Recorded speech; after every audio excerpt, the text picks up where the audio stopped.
आज हम करने जा रहे हैं पार्ट बी, ठीक है, एनिमल टिश्यू।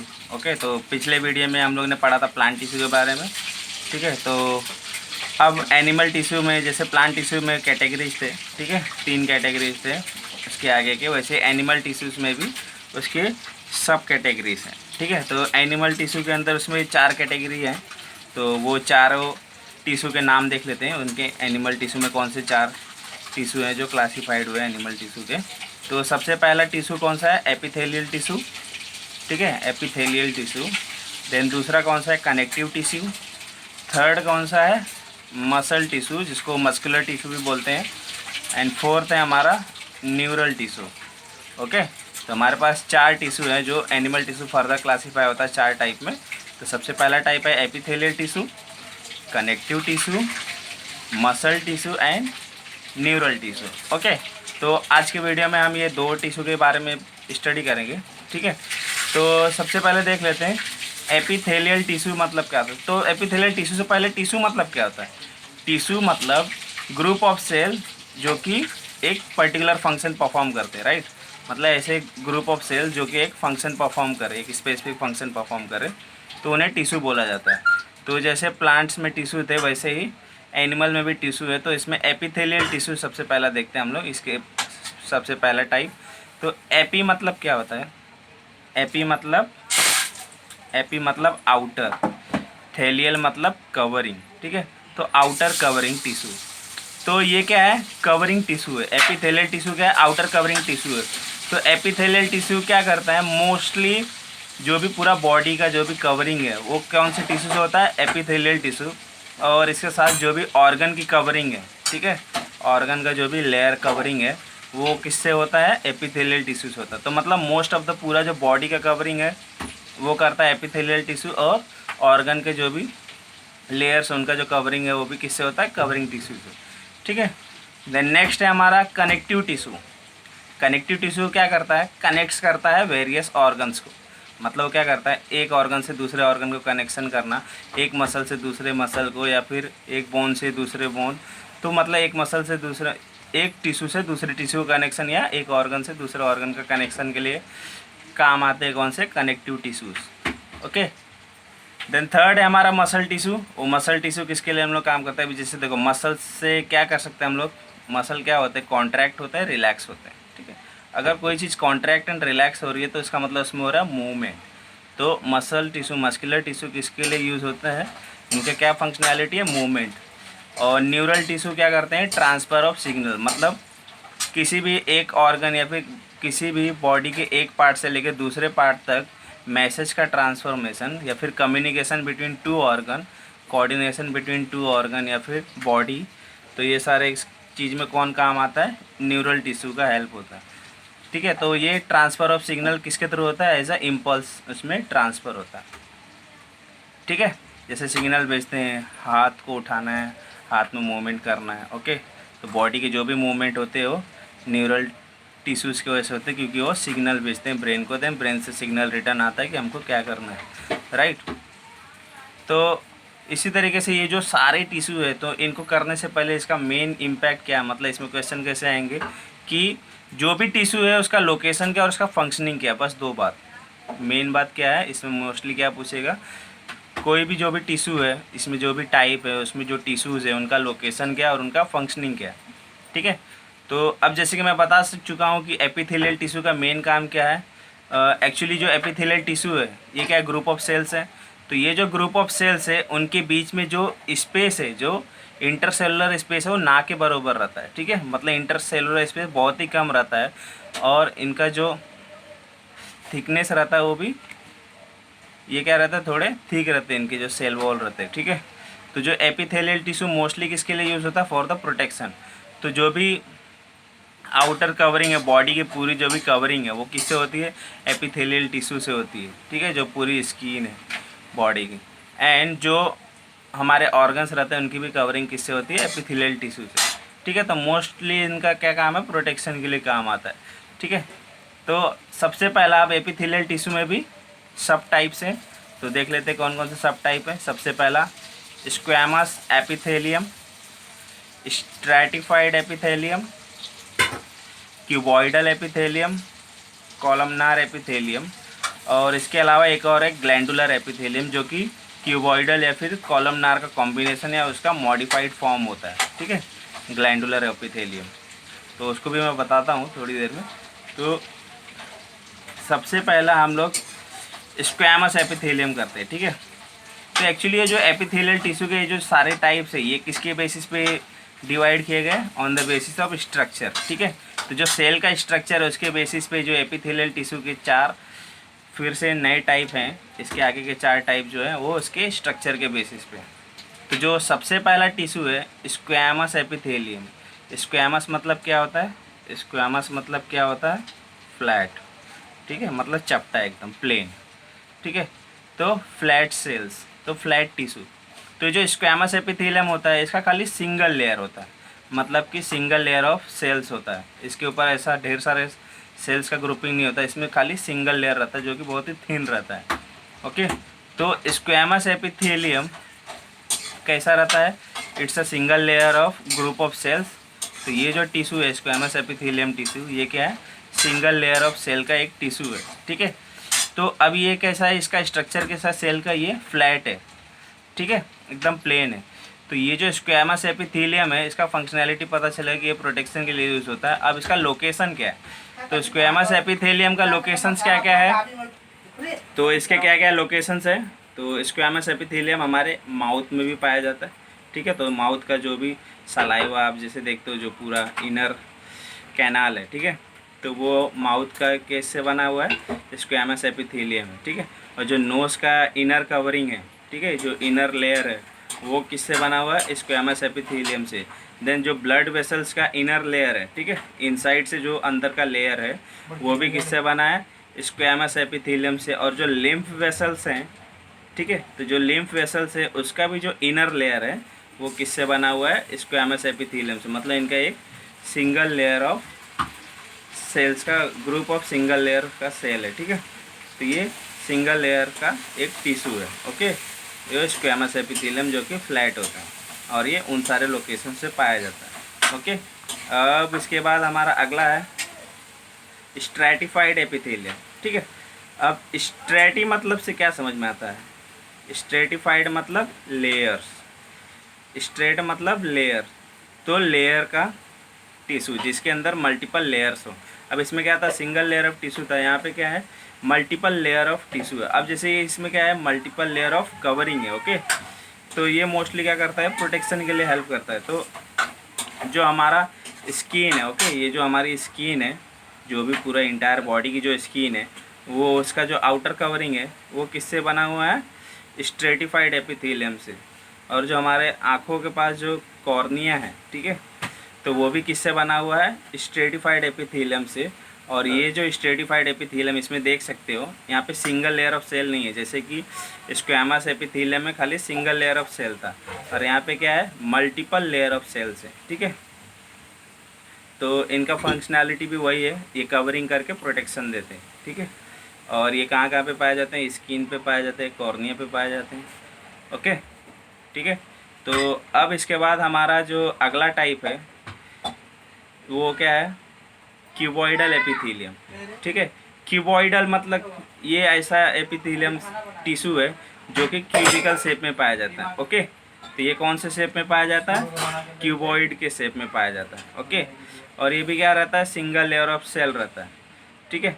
तो अब इनका भी मेन काम क्या रहता है? प्रोटेक्शन के लिए रहता है। और जो मेनली ये जो टिश्यूज़ है ये कहाँ पे पाए जाते हैं? हमारे टिब्यूल्स में। जितने भी टिब्यूल्स है, ट्यूब लाइक स्ट्रक्चर है, राइट। तो जैसे कि किडनी टिब्यूल है, ओके। देन इसके बाद जो सारे डक्ट्स है हमारे, जो भी ग्लैंड्स के डक्ट्स हैं, तो अब इसमें जो भी हमारे ग्लैंड्स हैं, ठीक है, उनका जो डक्ट्स रहता है जहाँ से मतलब ग्लैंड से सिक्रीशन होता है, केमिकल सिक्रीशन होता है, उस डक्ट के थ्रू दूसरे टारगेट ऑर्गन तक पहुँचाया जाता है। तो ये जो डक्ट्स रहते हैं, ये जो पाथ रहते हैं, ये भी किससे बने रहते हैं? क्यूबॉइडल एपिथेलियम से। और जो किडनी टिब्यूल है, किडनी टिब्यूल के अंदर जो नाइफ्रॉन रहते हैं, ठीक है, जिसके अंदर हमारा जो फिल्टरेशन का फंक्शनैलिटी होता है। तो किडनी टिब्यूल मतलब वो जो जहाँ से वो सिक्रीशन होने के बाद जो केमिकल निकलता है वो भी एक रास्ता है, ठीक है, टिब्यूल है। तो ट्यूब्यूल्स और ये जो डक्ट्स हैं उनमें भी क्या पाया जाता है, क्यूबॉइडल एपिथेलियम पाया जाता है। उनमें क्या पाया जाता है, क्यूबॉइडल एपिथेलियम। ओके, देन इसके बाद हमारा तो ये क्यूबॉइडल एपिथेलियम से बने होते हैं ट्यूब्यूल एंड डक्ट्स। तो अब इसके बाद है हमारा कॉलमनार एपिथेलियम। ठीक है, तो ये जो कॉलमनार एपिथेलियम है इनका जो स्ट्रक्चर है सेल्स का वो कैसा है, like column. Okay, column like structure है, इसके लिए इसका नाम है कॉलमनार एपिथेलियम। और ये कैसे लगते हैं कि जैसे कि एक पिलर्स हैं। ठीक है, तो ढेर सारे पिलर्स लाइक एक स्ट्रक्चर लगता है इसका। ठीक है, और ये जो कॉलमनार एपिथेलियम है, ये जो टिश्यू है, ये कहाँ पे पाया जाता है, स्टमक एंड इंटेस्टाइन की इनर लेयरिंग में। ठीक है, तो इनर साइड का जो सबसे फर्स्ट लेयर होता है वो क्या रहता है, स्टमक और इंटेस्टाइन का जो है वो कॉलमनार एपिथेलियम से बना हुआ है।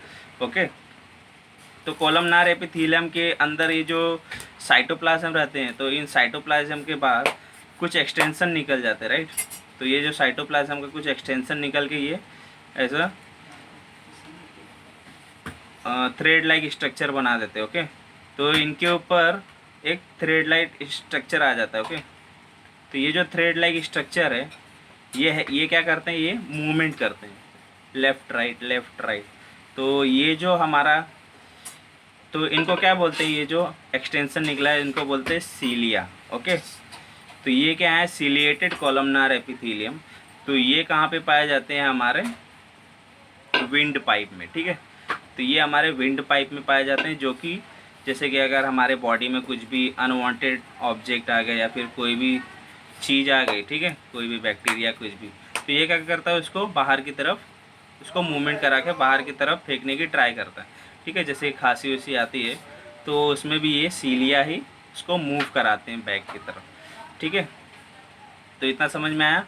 और इनका ये जो बेस रहता है ये तो एक दूसरे मतलब लेयर से कनेक्ट रहता है, और ये जो सीलिया रहते हैं ये इनका मेन मूवमेंट काम करके इसको जो भी अनवांटेड ऑब्जेक्ट रहता है उसको बाहर थ्रो करता है। बट ये जो स्टमक और इंटेस्टाइन में उनमें ये सीलिया नहीं रहता है। ओके, ये सीलिएटेड वाला एक मॉडिफाइड पार्ट है किसका, कॉलमनार एपिथेलियम का। ठीक है, इतना समझ में आया। तो जस्ट हमारा क्या काम था कि इनका फंक्शनैलिटी और लोकेशन। ओके, एंड देन इसके बाद एक और पांचवा पार्ट आता है, वो आता है ग्लैंडुलर एपिथेलियम। तो ये जो ग्लैंडुलर एपिथेलियम होता है इनका स्ट्रक्चर कैसा रहता है, ये एक्चुअली या तो क्यूबॉइडल एपिथेलियम से बने होते हैं या तो कॉलमनार एपिथेलियम से बने रहते हैं। बट इन ये क्या रहता है, एक फोल्डेड स्ट्रक्चर में लाइक ए क्रिस्टल। ठीक है, और इसमें सारे सेल्स रहते हैं। ठीक है, और ये कैसा फॉर्म करता है, ऐसा like a crystal structure form कर लेता है। ओके, तो अब ये जो ग्लैंडुलर एपिथेलियम है ये या तो क्यूबॉइडल एपिथेलियम से बने रहते हैं या तो फिर कॉलमनार एपिथेलियम, या तो इन दोनों का मॉडिफाइड पार्ट से कुछ तो बना रहता है। तो ये जो ग्लैंडुलर है मतलब ये जो सारे ग्लैंड्स हैं वो सब इन्हीं में से किसी एक टिश्यू से बने रहते हैं। ठीक है, तो ये जो ग्लैंड्स में पाए जाते हैं वो होते हैं ग्लैंडुलर एपिथेलियम।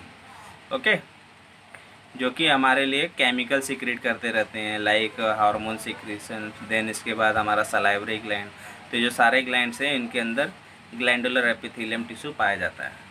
ठीक है, तो ये था हमारा एपिथेलियल टिश्यू। ठीक है, अब एपिथेलियल टिश्यू के बाद जो हमारा नेक्स्ट है कनेक्टिव टिश्यू। तो कनेक्टिव टिश्यू जो है ये, तो कनेक्टिव टिश्यू का मेन काम क्या करता है, ये कनेक्ट करता है वेरियस ऑर्गन से, और एक टिश्यू को दूसरे टिश्यू से कनेक्ट करने का जो काम करता है वो कनेक्टिव टिश्यू है। ठीक है, अब इसके अंदर भी डिफरेंट टाइप्स आते हैं, बट उससे पहले हमको जानना पड़ेगा जो टिश्यू का डेफिनेशन क्या है। It's a group of cell जो कि स्पेसिफिक फंक्शन परफॉर्म करते हैं, राइट। बट यहाँ पे जो टिश्यू पाए जाते हैं वहाँ पे खाली सेल्स ही नहीं पाए जाते हैं, वहाँ पे क्या क्या पाए जाते हैं, सेल्स के साथ मैट्रिक्स और फाइबर्स भी पाए जाते हैं। फॉर एग्जांपल लाइक इसमें जो हमारा एपिथेलियल टिश्यू था उसमें तो इंटरसेलुलर स्पेस होता ही नहीं था, बट जो कनेक्टिव टिश्यू है इनमें जो सेल्स रहते हैं, ठीक है, इनके बीच में स्पेसेस ज़्यादा रहते हैं। तो इन स्पेसेस के बीच में क्या होता है, ये मैट्रिक्स आ जाते हैं और इनके साथ साथ में फाइबर्स भी आ जाते हैं।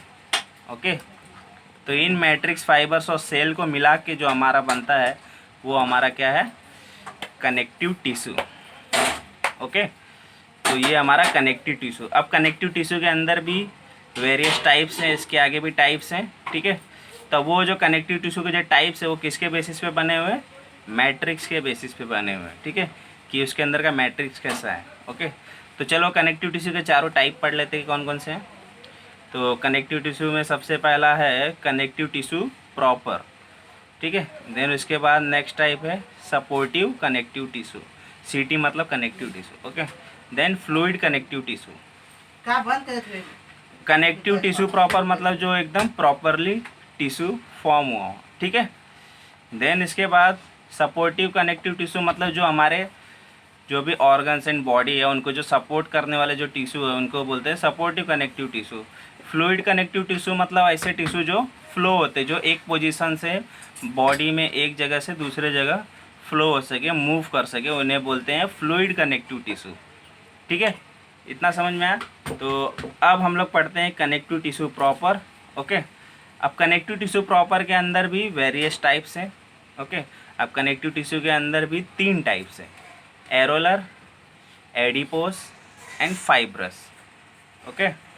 तो कनेक्टिव टिश्यू स्टार्ट करने से पहले कनेक्टिव टिश्यू प्रॉपर स्टार्ट करने से पहले बताता हूँ मैं कनेक्टिव टिश्यू प्रॉपर में जो मैट्रिक्स रहते हैं, अगर कनेक्टिव टिश्यू प्रॉपर में जो ये जो ग्रुप ऑफ मतलब ये जो भी टिश्यू है उसके अंदर जो मैट्रिक्स है, अगर उस मैट्रिक्स में ज़्यादा नंबर ऑफ़ फाइबर्स हैं तो वो किसके अंदर आता है, कनेक्टिव टिश्यू प्रॉपर में आता है। अगर उसका जो मैट्रिक्स है वो बहुत ही हार्ड है तो वो किसके अंदर आता है, अगर वो हार्ड है और इलास्टिक होगा तो वो किस में आएगा, सपोर्टिव कनेक्टिव टिश्यू, ओके। अगर उसका जो मैट्रिक्स है वो फ्लूइड रहेगा तो इसके वजह से जो सारे सेल्स रहेंगे जो टिश्यू है वो क्या कर सकते हैं, मूव कर सकते हैं, ठीक है, एक पोजीशन दूसरे पोजीशन, तो वो किस कैटेगरी में आएगा, फ्लूइड कनेक्टिव टिश्यू, ठीक है। तो अगर मैट्रिक्स फ्लूइड होगा तो फ्लूइड कनेक्टिव टिश्यू, अगर मैट्रिक्स हार्ड और इलास्टिक रहेगा तो वो आएगा सपोर्टिव कनेक्टिव टिश्यू में। अदरवाइज इसके अंदर ज़्यादा नंबर ऑफ फाइबर्स है उस मैट्रिक्स में तो किस में आएगा, कनेक्टिव टिश्यू प्रॉपर में, ठीक है। इतना समझ में आया। तो यहाँ पे जैसे इसका नाम है कनेक्टिव टिश्यू प्रॉपर, तो इसके अंदर क्या रहेंगे, नंबर ऑफ़ फाइबर्स ज़्यादा रहेंगे, ठीक है। तो ये जो कनेक्टिव टिश्यू प्रॉपर है तो इसमें भी फिर से तीन टाइप हैं। तो वो सबसे पहले क्या है, areolar, then adipose and then fibrous tissue, ठीक है। तो ये जो एरियोलर टिश्यू है ये कहाँ पे पाया जाता है, इसका लोकेशन क्या है, बिलो एपिडर्मिस ऑफ स्किन, ठीक है। तो स्किन के नीचे पाया जाता है क्या, एरियोलर पाया जाता है। तो ये जो एरियोलर रहता है ये क्या करता है, स्किन को बाइंड करके रखता है दूसरे टिश्यू के साथ, ठीक है। तो अगर हम लोग स्किन को स्ट्रेच करते हैं तो वापस से अपने मेन पोजीशन पे आ जाता है, ठीक है। तो ये जो एरियोलर टिश्यू है ये क्या प्रोवाइड करता है, इसको इलास्टिसिटी प्रोवाइड करता है हमारे स्किन को, ठीक है। तो जैसे ही अगर इसको स्ट्रेच करते हैं तो वापस से अपने पोजीशन पे आ जाता है, ठीक है। तो क्योंकि इसके अंदर क्या रहता है, फाइबर्स रहते हैं जो कि उसको इलास्टिसिटी प्रोवाइड करते हैं, ठीक है। तो ये जो इसके अंदर मैट्रिक्स रहते हैं, ये जो टिश्यू है इसके अंदर जो मैट्रिक्स रहते हैं उसमें ज़्यादा नंबर ऑफ फाइबर रहते हैं, तो उसके अंदर जो एरियोलर टिश्यू है वो क्या करता है, उसको ज़्यादा इलास्टिसिटी प्रोवाइड करता है, तो जिसकी वजह से जो स्किन रहता है वो अपने पोजीशन पे वापस आ जाता है। और जो मोस्टली जो स्किन के नीचे ही ये एरियोलर टिश्यू पाया जाता है। तो हमारी बॉडी में हर जगह स्किन है, आउटर कवरिंग, तो उस आउटर कवरिंग के नीचे, ठीक है, उस हार्ड स्ट्रक्चर के नीचे जो हमारा लेयर है वो कौन सा, एरियोलर टिश्यू है, ठीक है। देन एरियोलर टिश्यू के बाद जो नेक्स्ट हमारा है एडिपोस टिश्यू, ठीक है। तो ये जो एडिपोस टिश्यू है तो मेनली इसके अंदर जो सेल्स रहते हैं उसके अंदर जो वैक्यूल्स रहते हैं वो काफ़ी बड़े रहते हैं। जैसे कि हम लोग ने सेल्स देखे हैं तो सेल्स के अंदर ये जो वैक्यूल्स रहते हैं वो काफ़ी बड़े रहते हैं, ओके। तो इनके अंदर जो भी सेल्स रहेंगे उनके जो वैक्यूल्स रहेंगे वो काफ़ी बड़े रहेंगे। तो वैक्यूल्स का मेन काम क्या है, फूड को स्टोर करना, ठीक है, फूड, सैप, मिनरल्स, वाटर, ये सारे को स्टोरेज करना, ठीक है। तो फूड का स्टोरेज का काम कौन कर रहा है, यहाँ पे वैक्यूल कर रहा है। तो ये जो एडिपोस टिश्यू इनके अंदर जो सेल्स रहते हैं उनका वैक्यूल्स बड़ा रहता है, तो इसकी वजह से ज़्यादा अमाउंट ऑफ फूड स्टोर करते हैं, तो जिसकी वजह से जो उनका मेन जो रहता है वो क्या हो जाते हैं, ज़्यादा ही नंबर ऑफ जो सेल्स रहते हैं उसकी वजह से क्या होते हैं, ये थोड़े थिक हो जाते हैं, ठीक है। तो ये कहाँ पे पाए जाते हैं, पैडिंग अराउंड द ऑर्गन्स। तो मेनली जो फैट रहता है, जो फैट हमारे बॉडी में रहता है वो कहाँ पे स्टोर होता है, इन सेल्स में स्टोर होता है, ठीक है। तो वो फूड यहाँ पे स्टोर होता है एज अ फैट। तो जो ज़्यादा फैटी लोग रहते हैं उनके जो स्किन रहती है तो वो ज़्यादा मोटी होती रहती है, राइट। तो उसका रीज़न क्या है, ये जो एडिपोज टिश्यू है ये कहाँ पे पाया जाता है, between the skin and padding around the organs. तो ये क्या रहते हैं, फैट्स स्टोर्ड रहते हैं। तो ये एज वर्क्स, तो एक ऐसा फंक्शन परफॉर्म करते हैं जैसे कि एक अब्जॉर्बर लगा रहता है। तो जो हमारे क्रिटिकल ऑर्गन रहते हैं जैसे कि हार्ट रहता है एंड देन इसके बाद किडनी रहता है, तो उनके आसपास में ये एडिपोज टिश्यू पाया जाता है जो कि ऐसा काम करता है शॉक अब्जॉर्बर की तरह। जैसे कि ये मार और लग जाए, ठीक है, तो उस ऑर्गन को हार्म ना पहुँचे, इसके लिए उन जो ऑर्गन्स हैं उनके आसपास की जो कवरिंग रहती है उनके सराउंडिंग में वो क्या रहता है, एडिपोज टिश्यू रहता है, जो कि कैसे वर्क करता है, is like a shock absorber, जैसे कि स्पंज देखे होगे, ठीक है। तो उस तरीके से देन इसके बाद ये कहाँ पे पाया जाता है, बिटवीन द स्किन। तो जैसे हमारी जो भी बॉडी है तो पूरे इंटायर स्किन के बिटवीन में भी हमारा क्या पाया जाता है, एडिपोज टिश्यू। तो स्किन पतली और मोटी होती है, वो किस पे डिपेंड करता है कि वो बंदा कितना फैटी है, ओके। तो अगर बंदा ज़्यादा फैटी होगा तो उसकी स्किन ज़्यादा मोटी होगी, पतला होगा तो स्किन पतली होगी, ठीक है, क्योंकि अगर ज़्यादा फैट स्टोर होगा तो स्किन मोटी हो जाएगा, राइट। देन उसके बाद आता है हमारा थर्ड टाइप, ठीक है, कनेक्टिव टिश्यू प्रॉपर में फाइब्रस टिश्यू। तो ये जो नाम से ही पता चल रहा है, इसके जो मैट्रिक्स है इसके अंदर जो फाइबर रहेंगे बहुत ज़्यादा रहेंगे, ठीक है। तो फाइबर की वजह से क्या होता है, इसमें थोड़ा स्ट्रेंथ मिलता है, ओके। तो अब ये जो फाइब्रस टिश्यू है इसके अंदर भी दो टाइप है, टेंडन एंड लिगामेंट्स। तो जो टेंडन टिश्यू रहते हैं, टेंडन फाइब्रस टिश्यू जो रहते हैं वो क्या करते हैं, मसल और बोन को कनेक्ट करते हैं, ठीक है। तो बोन और मसल डायरेक्टली नहीं कनेक्ट होते, वो किसके हेल्प से कनेक्ट होते हैं, with the help of tendon tissue. और सिमिलरली जो लिगामेंट्स रहते हैं वो किसको हेल्प करते हैं कनेक्ट करने में, बोन टू बोन। अब देखो उसका नाम ही है कनेक्टिव, तो इसका मतलब ये क्या करते हैं, कनेक्ट करने में हेल्प करते हैं, राइट। तो यहाँ पे जो टेंडन टिश्यू है ये क्या करता है, मसल्स और बोन को बाइंड करके रखता है, कनेक्ट करके रखता है। और जो लिगामेंट्स है वो दोनों बोन्स के बीच में क्या पाया जाता है, लिगामेंट्स पाया जाता है, जो कि दोनों को कनेक्ट करके रखते हैं। तो ऐसे में ये जैसे जो बोन्स रहते हैं ये डायरेक्टली एक दूसरे से कनेक्ट नहीं रहते, इनके बीच में भी कुछ रहता है, ठीक है। अगर दो बोन्स है तो उनके बीच में पाया जाता है लिगामेंट्स, ठीक है। अगर बोन्स एंड मसल्स हैं तो उनका जो भी अटैचमेंट रहता है वो किससे होता है, with the help of tendon, ठीक है। इतना समझ में आया। तो ये था हमारा कनेक्टिव टिश्यू प्रॉपर, ठीक है। देन अगला आता है हमारा सपोर्टिव कनेक्टिव टिश्यू। तो अब जैसे कि पता है कि हमारे टिश्यू में 3 कंपोनेंट है, सेल्स, मैट्रिक्स एंड फाइबर। तो जो सपोर्टिव कनेक्टिव टिश्यू है इसके अंदर जो मैट्रिक्स है वो काफ़ी हार्ड और इलास्टिक होता है, ठीक है। तो सपोर्टिव कनेक्टिव टिश्यू वापस से 2 टाइप्स के हैं, बोन एंड कार्टिलेज। तो जो बोन टिश्यू रहता है, जो ये जो बोन टिश्यू रहते हैं इसके अंदर जो मैट्रिक्स रहता है वो बहुत ही हार्ड रहता है, तो जिसकी वजह से क्या रहता है, बहुत ही टफ रहता है, बहुत हार्ड रहता है। तो इसकी वजह से क्या रहता है, इसका सपोर्ट बहुत ज़्यादा मिलता है बॉडी को। तो इंटायर जो भी स्केलेटन है हमारा बॉडी का, स्केलेटन सिस्टम वो किससे बना रहता है, बोन से बना रहता है, ठीक है। और ये जो बोन्स हैं वो किससे बना रहता है, सपोर्टिव कनेक्टिव टिश्यू, ठीक है। ताकि ये क्या प्रोवाइड करते हैं, हमारे जो भी बॉडी को स्ट्रक्चर और हमारे जो भी ऑर्गन्स हैं उनको भी एक specific shape and structure provide करने में हेल्प कौन करता है, सपोर्टिव कनेक्टिव टिश्यू, ठीक है। तो ये जो बोन्स हमको हेल्प करते हैं एक प्रॉपर स्ट्रक्चर प्रोवाइड करने में, और वो किससे बनते हैं, सपोर्टिव कनेक्टिव टिश्यू से। देन ये जो नेक्स्ट कार्टिलेज है, इसका जो दूसरा टाइप है कार्टिलेज। कार्टिलेज भी किससे बना रहता है, सेम टिश्यू से, सपोर्टिव कनेक्टिव टिश्यू में। बट जो कार्टिलेज है उसके अंदर जो फाइबर रहते हैं वो उतने ज़्यादा नहीं रहता है, बट ये थोड़ा क्या रहता है, इलास्टिक रहता है, ठीक है। मतलब उससे थोड़ा कम हार्ड रहता है बोन से, बट वो भी बोन जैसा रहता है। फॉर एग्जांपल हमारे जो भी नाक की हड्डी ले लो, देन कान की जो भी हड्डियाँ हैं, ठीक है। एंड देन इसके बाद जब वोकल कॉर्ड के लिए जो भी बोन्स है तो वो एक्चुअली क्या है, बोन्स नहीं, वो क्या है, कार्टिलेज है, ठीक है। तो उनका जो भी हार्डनेस रहता है वो बोन के कंपैरिजन में थोड़ा क्या आधा से ज़्यादा कम रहता है, ठीक है। तो ये एक्चुअली कैसा काम करते हैं, एज अ शॉक अब्जॉर्बर। जबकि आप उसमें वर्टिब्रे कॉलम में भी देखो तो जो भी बोन्स रहते हैं, ठीक है, for example like vertebrae column में इस तरीके से बोन्स रहते हैं, तो इन बोन्स के बीच में हमारा क्या रहता है, कार्टिलेज भी रहता है, ठीक है। जो भी वो भी कैसा रहता है, बोन जैसा रहता है।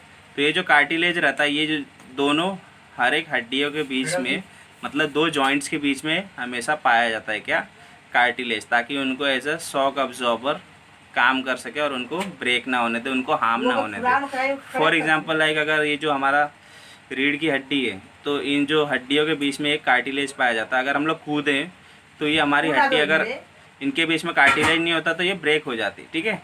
तो इनके लिए उनको शॉक से बचाने के लिए, उनको हार्म होने से बचाने के लिए इन जो बोन्स है, इन बोन्स के बीच में क्या पाया जाता है, कार्टिलेज पाया जाता है, जो कि उसको as a shock absorber treat किया जाता है, ठीक है। और हमारे वोकल कॉर्ड में भी पाया जाता है। देन हमारे जो भी elastic part of the body है उसमें क्या पाया जाता है, कार्टिलेज पाया जाता है, ठीक है। तो ये जो कार्टिलेज टिश्यू है ये भी बहुत इंपॉर्टेंट है, इवन दो ये हर एक लगभग जॉइंट्स के बीच में पाया जाता है। जैसे कि मैंने एक एग्जांपल बताया हमारा वर्टिब्रे कॉलम, तो इनमें जो भी बोन्स रहते हैं उन बोन्स के बीच में भी पाया जाता है। इवन दो बोन्स के बीच में एज ए जॉइंट ये पाया जाता है हमारा कार्टिलेज टिश्यू, ठीक है। तो ये था सपोर्टिव कनेक्टिव टिश्यू। देन हमारा नेक्स्ट है इस टाइप का आखिरी टाइप है फ्लूइड कनेक्टिव टिश्यू। तो अब हम लोग ने बोला था ये सारे जो भी क्लासिफिकेशन हुए मैट्रिक्स के बेसिस पे हुए, तो जो हमारा फ्लूइड कनेक्टिव टिश्यू है इसके अंदर जो मैट्रिक्स है वो कैसा रहता है, वो फ्लूइड रहता है, ठीक है। मतलब अभी जैसे देखो ब्लड में क्या रहता है, आरबीसी रहता है, ठीक है, डब्ल्यूबीसी रहता है, प्लेटलेट्स रहता है एंड प्लाज्मा रहता है, राइट। तो अब वो जो प्लाज्मा ही है हमारा, वो क्या है, हमारा मैट्रिक्स है।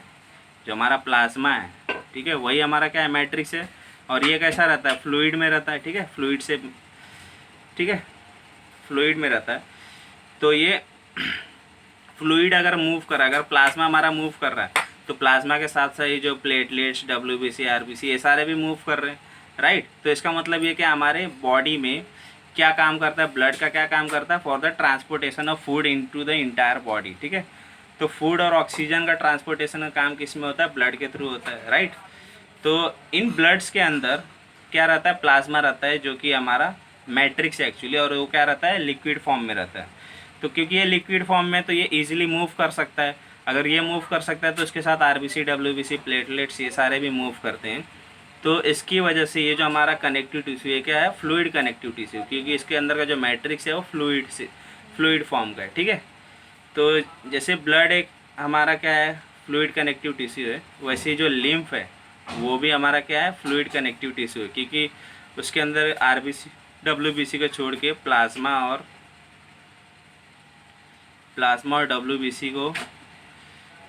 डब्ल्यूबीसी साथ में पाया जाता है। अब उसमें भी प्लाज्मा पाया जाता है। तो प्लाज्मा हमारा क्या है, प्लाज्मा एक हमारा मैट्रिक्स है जो कि फ्लूइड फॉर्म में है। तो इसकी वजह से जो लिम्फ है ये भी हमारा क्या हो जाता है, एक फ्लूइड कनेक्टिव टिश्यू। तो इसमें भी जो सेल्स रहते हैं वो भी मूव करते हैं, टिश्यू मूव करते हैं, ठीक है। तो इसके लिए जो फ्लूइड कनेक्टिव टिश्यू है, ये जो लिम्फ है वो भी क्या है, फ्लूइड कनेक्टिव टिश्यू, ठीक है। तो आज के लिए इतना है।